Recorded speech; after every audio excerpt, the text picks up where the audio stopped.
The war did not arrive in Vietnam as chaos. It arrived as certainty, the sound that announced it was not gunfire, but engines, helicopters cutting through humid air, rotors echoing over rice fields that had known centuries of occupation, rebellion, and survival. To the men inside those aircraft, the land below was unfamiliar, hostile, unreadable.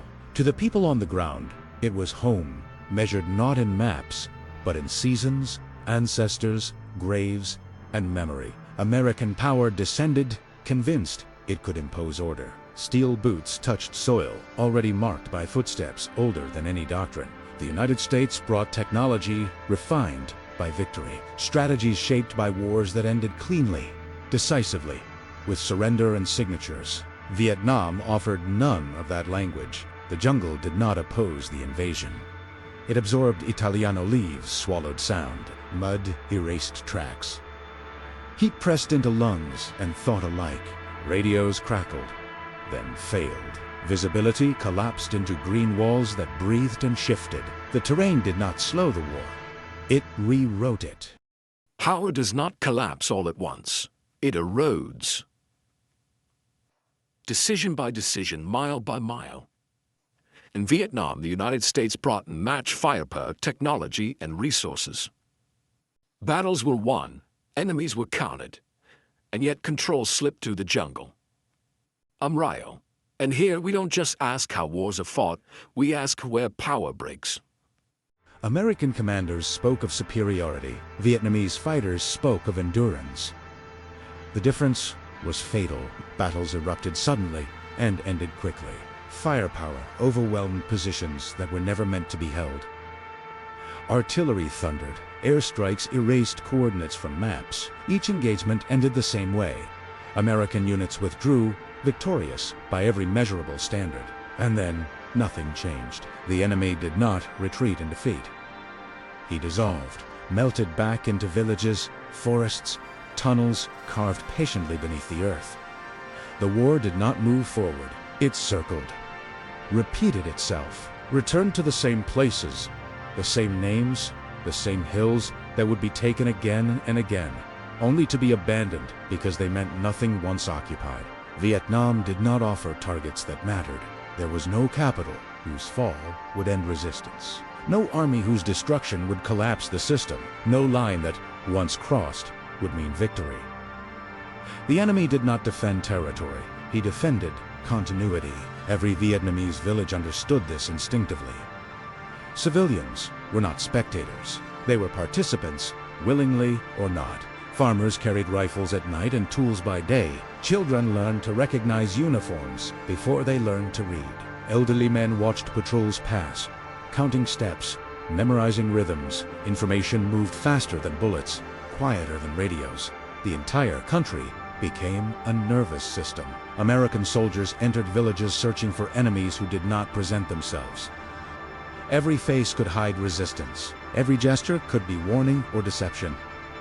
Trust dissolved quickly. Fear filled the space where understanding never formed. The war was no longer about defeating an army. It was about surviving inside a population that had decided the war would outlast the invader. Technology arrived, expecting obedience. Vietnam answered with patience. The jungle swallowed sensors. Camouflage mocked optics. Bombs destroyed foliage but revealed tunnels. Chemical weapons stripped trees bare, exposing only how deeply the enemy had learned to live beneath the surface. Every innovation produced adaptation. Every escalation produced silence. Silence was the most terrifying sound. Ambushes arrived without warning. Mines waited for routine. Traps punished predictability. The war taught American soldiers that stillness was danger and movement was exposure. Every step demanded calculation. Every pause invited dread. Fear ceased to be episodic. It became constant, and still, the battles were won. Reports flowed upward, heavy with numbers that suggested progress. Body counts climbed, kill ratios improved. Charts rose confidently. The language of success never faltered. But success here did not accumulate, because the war was not subtractive. Killing fighters did not weaken resistance. It reinforced it. Loss did not demoralize, it consecrated. Every dead Vietnamese became proof that the war was real, that endurance was necessary, that surrender was unthinkable. When we talk about the Vietnam War, what story comes to mind? For many in the United States, it's a story of a long, divisive conflict in a faraway land, a chapter marked by political turmoil and profound national questions. It's often remembered through the lens of American soldiers, iconic protests, and its impact on U.S. society. But what if we flip the script?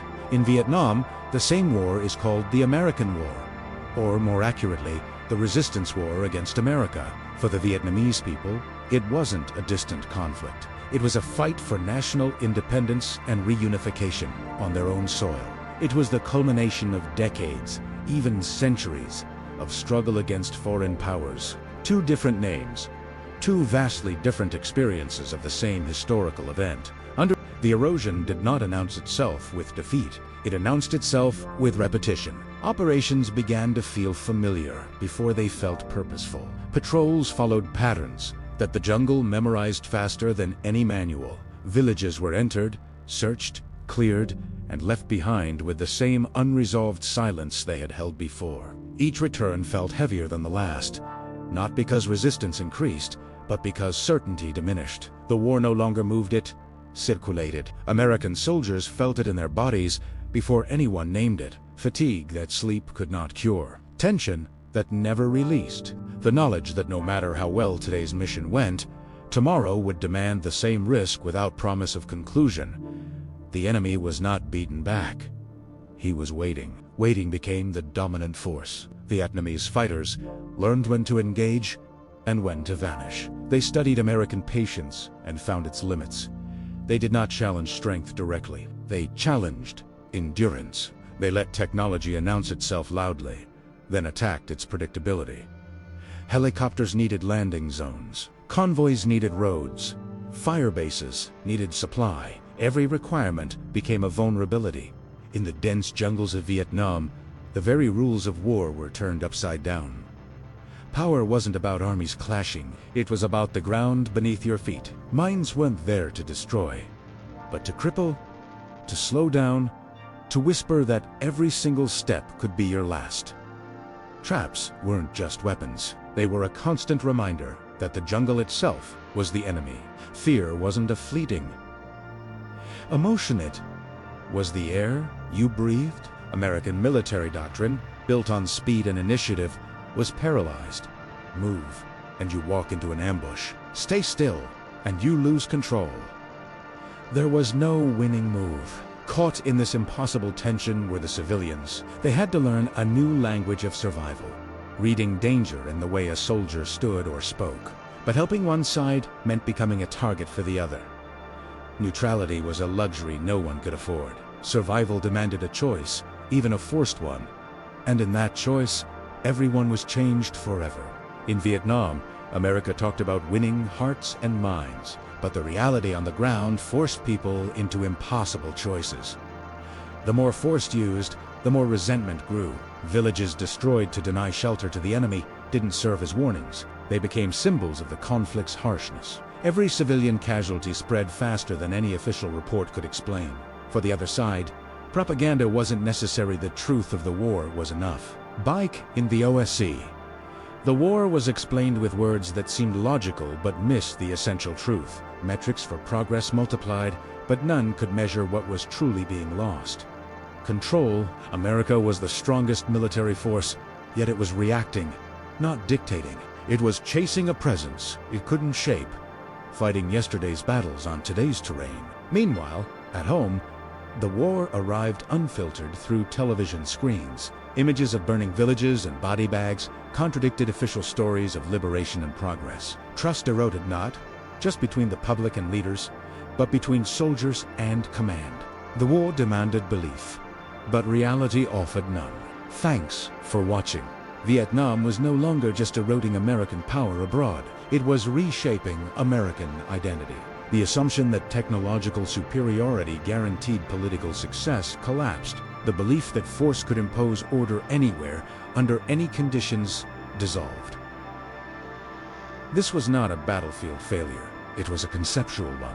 The United States began to understand, too late, that it was fighting a war designed to negate its strengths, that dominance meant little against an enemy who measured victory by survival. That killing did not end resistance when resistance was rooted in memory and necessity. Every Vietnamese loss reinforced commitment. Every American loss demanded explanation. The asymmetry widened. Hanoi understood something Washington resisted, that the war would end not when American forces were defeated, but when American will fractured beyond repair. Every protest, every leaked report, every contradiction accelerated that fracture. The collapse was no longer hypothetical. It was unfolding. By the time withdrawal entered the language of policy, the war had already hollowed out its center. What remained was momentum without direction. American forces still moved, still fought, still won engagements, but the logic that once connected action to outcome was gone. Strategy had become maintenance. Victory had been replaced by management. The goal was no longer to win, but to prevent collapse from appearing sudden. Vietnam had reversed the flow of power. The United States was reacting to a war it no longer shaped. Each decision was constrained by consequences already unfolding. Escalation risked domestic rupture, de-escalation risked international humiliation. Every option carried cost without promise of resolution. The war had narrowed the future until all paths led away from clarity. Hanoi did not rush.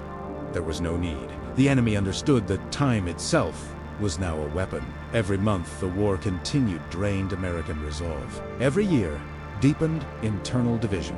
The battlefield extended far beyond Southeast Asia, into classrooms, streets, courtrooms, and living rooms where the war was argued without answers. Vietnamese fighters did not need to defeat the American military.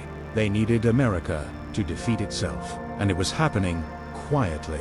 Soldiers sensed the shift long before historians would name it. The war stopped feeling purposeful. Missions became procedural. Risks felt disconnected from results. Survival replaced belief.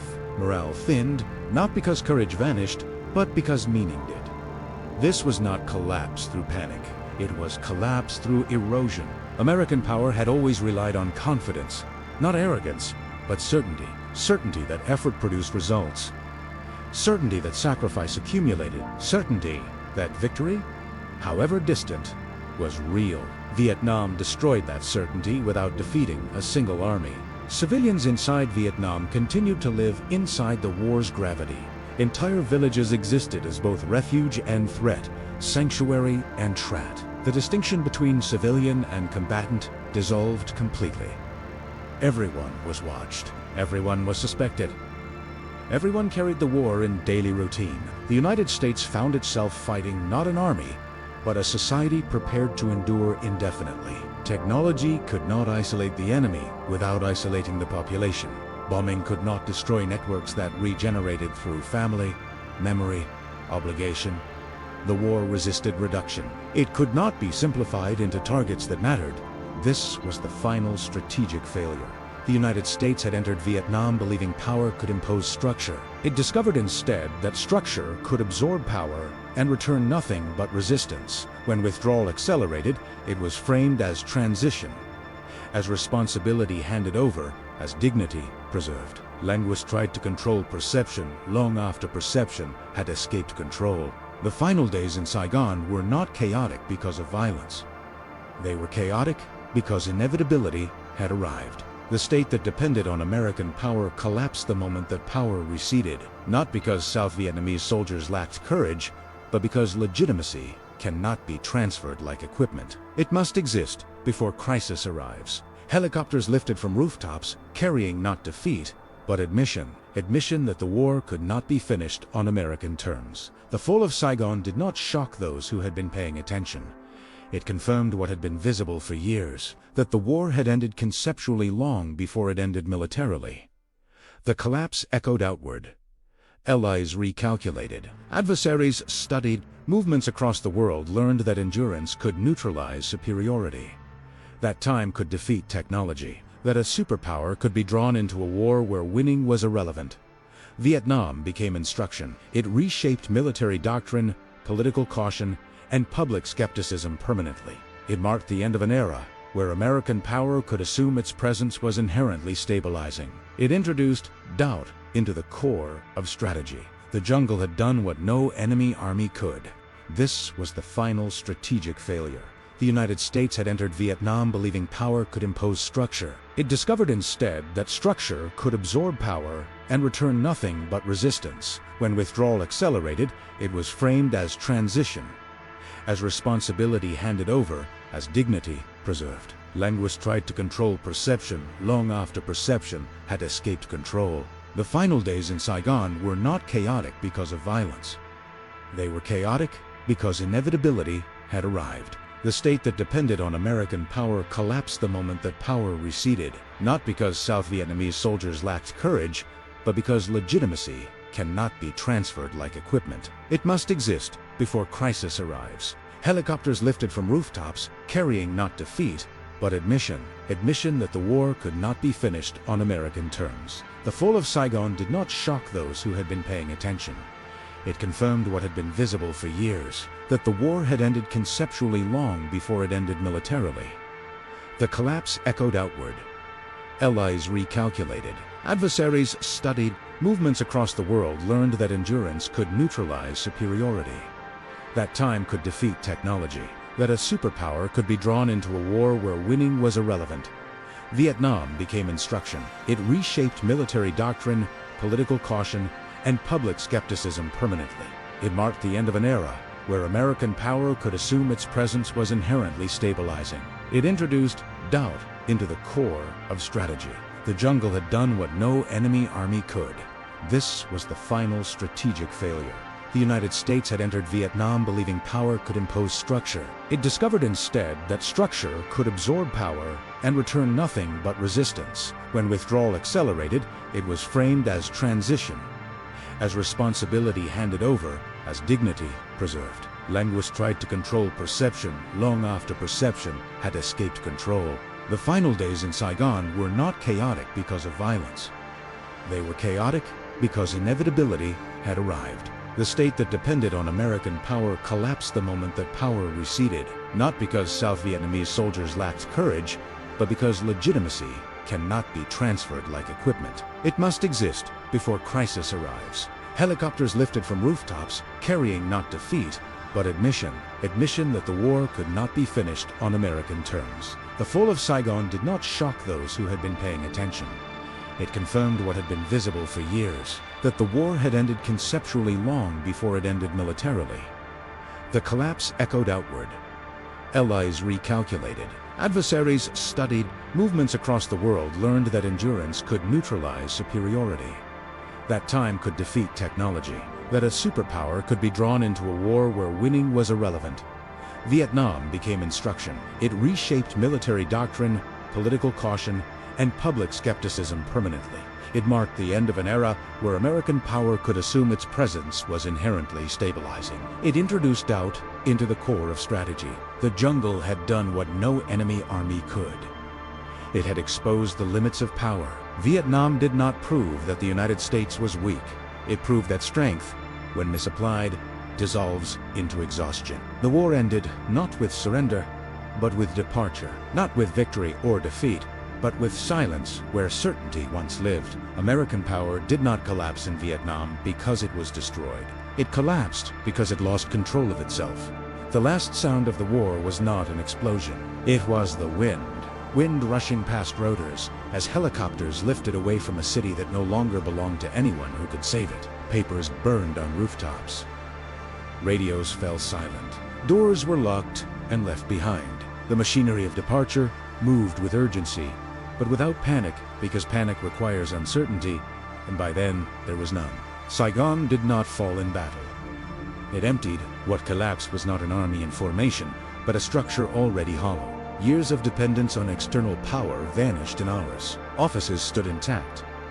Streets were quiet. The enemy entered not as conquerors of a battlefield, but as inheritors of inevitability. The war ended exactly as it had been fought, without a decisive moment. For the United States, there was no final stand to redeem the effort. No dramatic reversal, no last battle that reframed the narrative. There was only withdrawal, managed and procedural. heavy with the knowledge that nothing had been achieved that justified what had been spent. The real loss in Vietnam wasn't about territory. It was about authority. This was the first time America, despite its full commitment, couldn't dictate the outcome of a war. It wasn't a lack of resources, but a misunderstanding of the conflict itself. The US learned a hard lesson. Superiority doesn't guarantee control, and force can't create legitimacy where there is none. This realization didn't stay in Southeast Asia.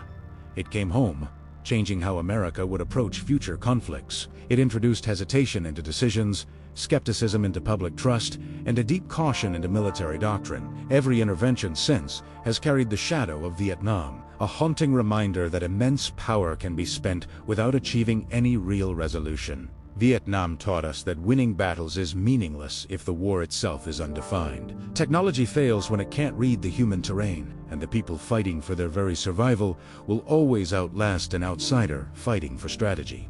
The United States never lost its ability to fight. It lost its ability to finish. That is what collapsed in Vietnam. Not military strength, but strategic coherence. The belief that power could impose outcomes regardless of context. The assumption that endurance belonged to those with greater resources. The confidence that presence alone equaled control. Vietnam shattered those illusions permanently. The jungle did not defeat American forces. The Vietnamese did not overpower them. The war itself did. It exposed that modern power, when stripped of understanding, turns inward, and that dominance without legitimacy exhausts itself. That war is fought to preserve credibility, often destroy it instead. When the helicopters disappeared into the sky, they carried away more than personnel. They carried away certainty. Vietnam was not the place where America lost a war. It was the place where American power learned its limits, and the world learned them too.